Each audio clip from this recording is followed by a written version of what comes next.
মাগুরার মাটিতে আঙুর চাষ করে তাক লাগিয়ে দিয়েছেন বিদেশ ফেরত কৃষক জামাল মণ্ডল।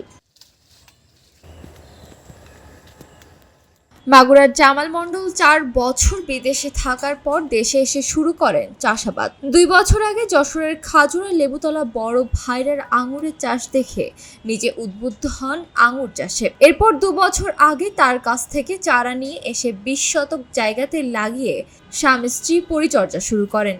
এই বছর প্রায় ৫৫ থেকে ৬০ হাজার টাকায় আঙুর বিক্রি করেন জামাল মণ্ডল। এরপর ভারত থেকে কিছু চারা সংগ্রহ করে পুরোদমে আঙুর চাষে মনোনিবেশ করেন তারা। আসছে বছর তাদের বাগানে ৩০ থেকে ৪০ মণ আঙুর হবে বলে আশা করছেন জামাল মণ্ডল। সাধারণত দেশের মাটিতে মানুষ শখের বশে বাড়ির আঙিনায় ২-১টি গাছ লাগালেও টক হওয়ার কারণে বাণিজ্যিকভাবে চাষ করতে আগ্রহী হয় না অনেকেই। তবে জামাল মণ্ডলের লাগানো আঙুর মোটামুটি মিষ্টি হওয়ায় বাজারে ভালো দাম পাচ্ছেন তিনি। লালচয়ন, বাইক্লো, GS3 ও জাম্বুরা এই ৪ জাতের প্রায় ৬০টি চারা রোপণ করেছেন তিনি। আমি বিদেশ ছিলাম, সেখানে দেখেছি লাল মাটি। আবার বাড়ি এসে দেখছি আমার বড় ভাইরাই করেছে, সেখানেও লাল বেলে মাটি।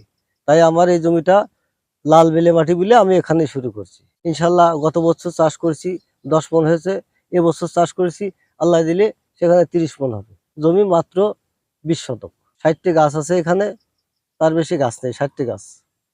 মানে এর উপরে ইনভেস্ট করে বাণিজ্যিক হিসেবে এই চাষটা করে সফলতা অর্জন করতে চাই আমি। এই গাছের কোনো খরচ নাই। একবার প্রথমবার যদি টাল দিয়ে সুন্দর করে চাষ করে নেওয়া যায়, দ্বিতীয়বার থেকে কোনো খরচ হয় না, শুধুমাত্র পরিচর্যা করলেই যথেষ্ট। জামাল মণ্ডলের স্ত্রী সাবিনা খাতুন বলেন, আমরা দুজনে মিলে দিনের বেশিরভাগ সময় এই বাগানেই কাটাই। সকল পরিচর্যা আমরা দুজনেই করছি। আমার বড় দুলাভাই বাগান করেছে, তার কাছ থেকে চারা আনেছি, সে সবকিছুই করে দিয়ে গেছে। তার জন্য আজকে আমি সফলতা। আমি সংসারের পাশাপাশি আঙুরের চাষ করতেছি আমার স্বামী দিয়ে, আমি দিয়ে।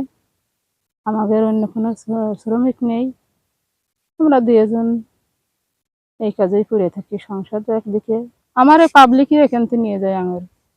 আর বছর আমি ১০ মণ পাইছি, এখান থেকে বিক্রি হয়ে গেছে, মানুষ এখান থেকে নিয়ে গেছে। ২০০ থেকে ২৫০ টাকা বিক্রি করি, এখান থেকেই লোকজন নিয়ে যায়। গ্রামের ব্যাপার, চাষ করেছি, সবাই আনন্দের সাথে আসে। শালিখা উপজেলা কৃষি কর্মকর্তা আলমগীর হোসেন বলেন, জামাল মণ্ডলের বাগানটি আমাদের একজন কৃষি কর্মকর্তা নিয়মিত পর্যবেক্ষণ করছেন, প্রয়োজনীয় পরামর্শ দিচ্ছেন। তার বাগানটি দেখার পর অনেকেই আমাদের সঙ্গে যোগাযোগ করেছেন। খবরের কাগজ, নিখাত, নির্ভীক, নিরপেক্ষ।